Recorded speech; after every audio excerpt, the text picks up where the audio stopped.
Fam! Hey Deku Fam! Welcome back to our channel! Welcome back! We're back and it's the month of love! Yes! The month of love! You're right there. The month of love! Let's get that right. My little...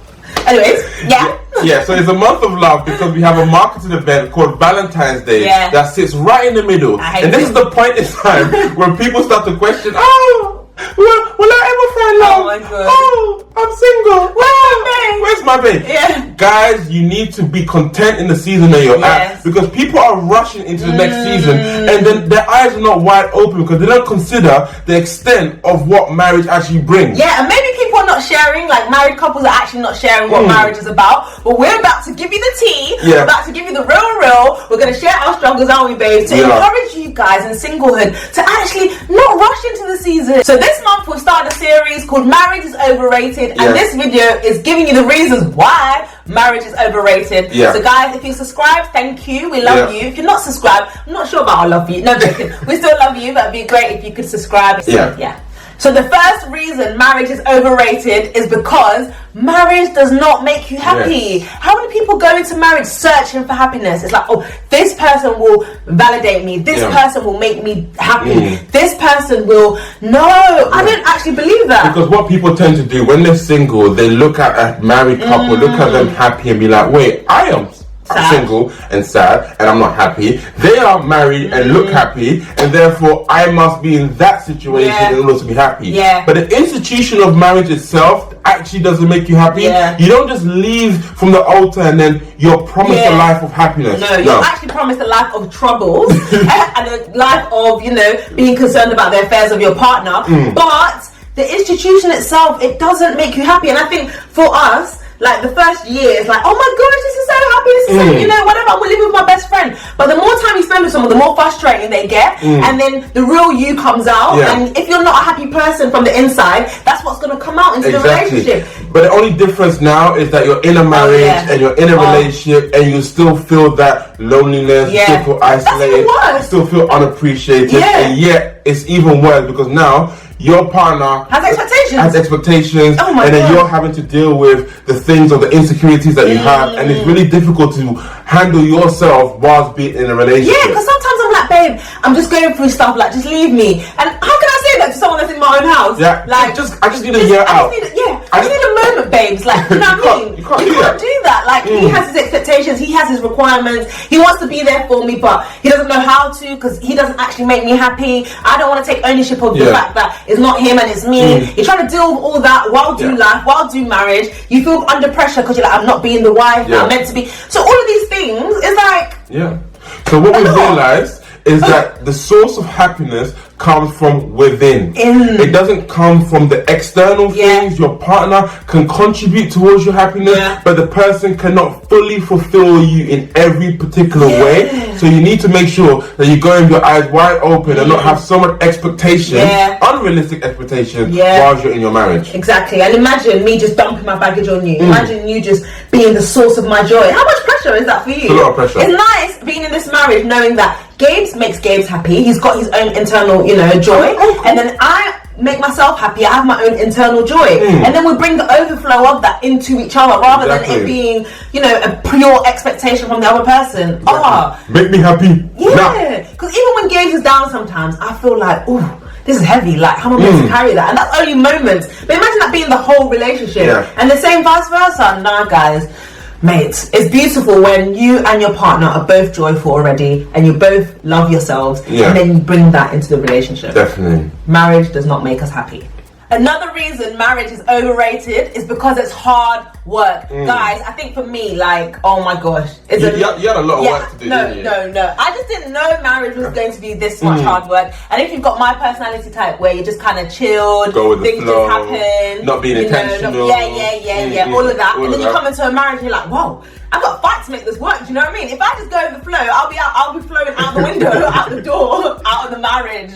But I don't know, it's just intentionality takes work. It needs an active pursuit. Because we always say you've got two different people coming from two walks of life, and I personally think it's physically impossible for two different people just to come together and they're just smooth sailing. The marriages that last last until like the 90s and hundreds. You know, 25, 30 years of marriage. It's not by accident. No. I don't think they just like chilled their way through it. They put work into it. So I'm just thinking, wow, this is what we have to do. And it's been only 2 years, and I'm like, damn, what, 25, 30 years? And we always try and have like, you know, go somewhere or read books to educate ourselves. Because the thing is, our perception of what we think marriage is might not be actually what we want to have for our relationship. We're coming from our own different perceptions. But now we have to identify what actually works for us. Yeah. Imagine having an argument and having to discuss it and get over it. It's just like sometimes it just ruins your day. Sometimes it's, you know, it's just the work of it. You might have to cancel plans because we need to resolve something. Exactly. Just the activeness of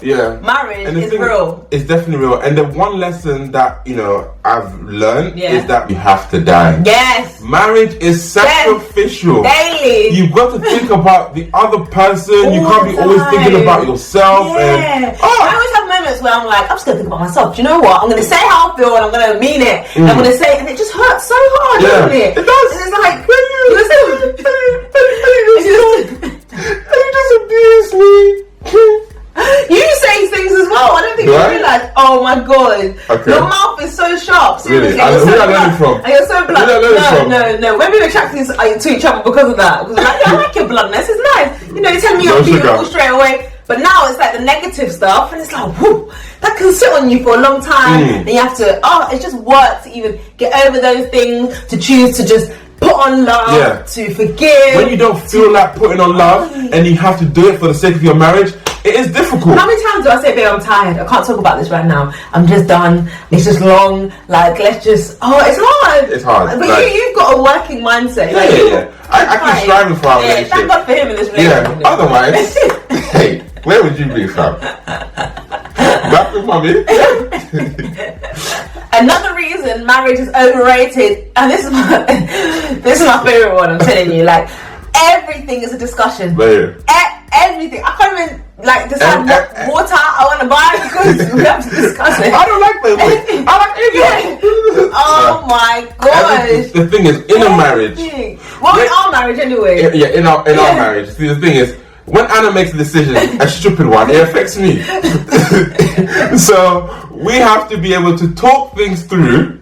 Because at the end of the day, we don't want to be dealing with the consequences because you made a bad decision. Sometimes, maybe in some relationships, you think the same and, you know, everything is just straightforward. When you're like us, and we're a bit different. My days. Yeah, so everything is discussion. Gone are the days when you just you think and then you make a decision. The process is, you think, you go and talk, you give them an opportunity to think, they come back, you go through negotiations, and by the time the decision is made, you don't even want the thing anymore.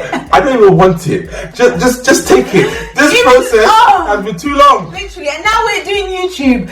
Oh my days. I think this video idea is good. Nah, I don't like it. But, you know, this, that. It's just like, oh my days. Everything is a discussion. And that can be frustrating for someone who's very independent, who's used to making decisions on their own. Yeah, we're both firstborns. So we're both like the leaders in the house. And our decisions, you know, hold weight. Our thoughts hold weight. So no one's really going to critique. Now, I mean, now me, I'm a Deku. Getting challenged. But anyway, there are benefits. Nice. You know, your ideas get refined. You maybe make the best idea. But sometimes decision making is slow. Oh, Jesus, take the wheel.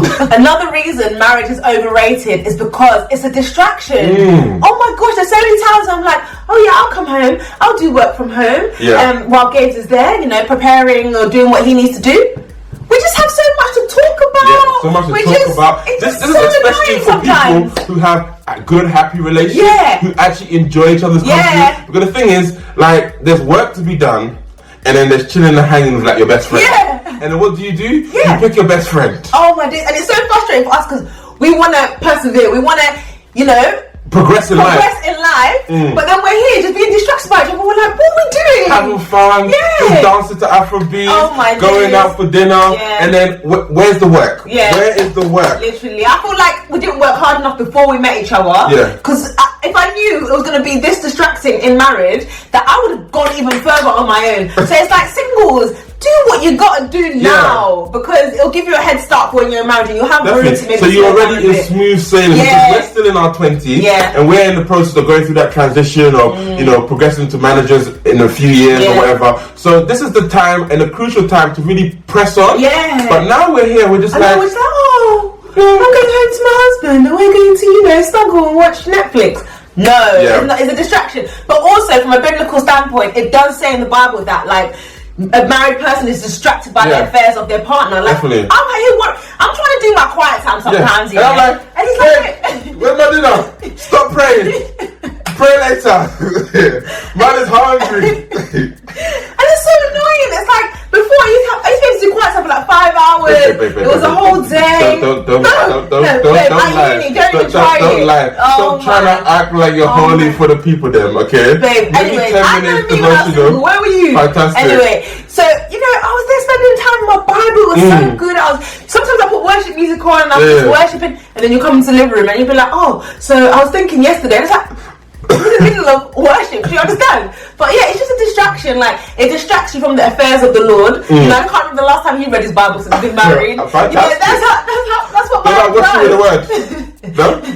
And the last reason that marriage is overrated is because the pain that you experience or can experience is a madness. Even if you just start with the worst case scenario, where one of us passed away. Where have you passed away? Where am I going, G? Our relationship is so intimate. We're together all the time. Now, if something was to happen, mate, you hear stories on people losing a partner in a car crash.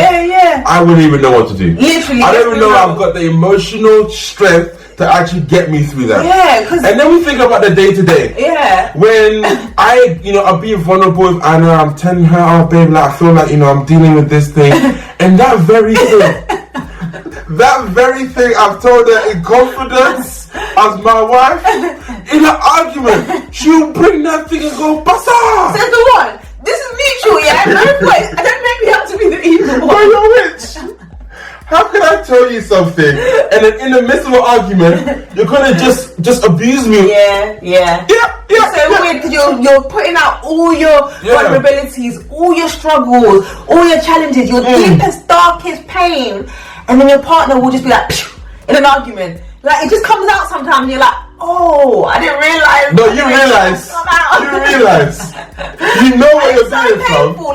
The person that you love the most, that you're most vulnerable with, is just knows your deepest, darkest pain. And the thing is, they can go sideways. You don't know what they're going to do with that information. So at the end of the risk of them telling someone else, the risk of them using it against you, the risk of them just, manipulating you with that information. It's just really scary. It's very risky. There's a level of trust that you need to have within the relationship. But if you don't go through the proper due diligence, you don't know. People are even entering into marriage and then finding out that their partner has £100,000 debt attached to them. And that's not your baggage. And it's like, oh my gosh, it's really scary. But at the end of the day, it is worth the risk, but only if it's in the right hands. Exactly. So guys, this is why we say you shouldn't be go with your eyes open, and you shouldn't be rushing too much. The thing is, be content while you're single. I think for us, when we found each other, we wasn't searching, and it just worked because I was able to look at you with my eyes wide open.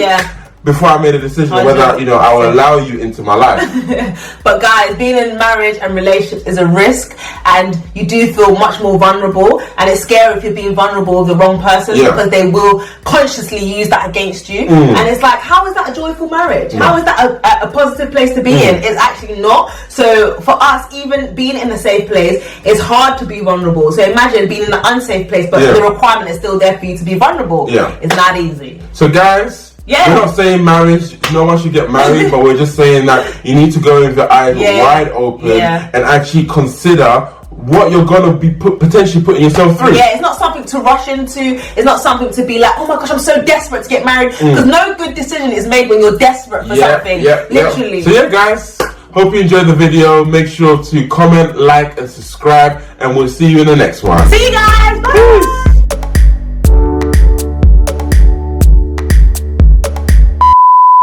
Just so risk. What are you doing? Sorry, it's just so nice.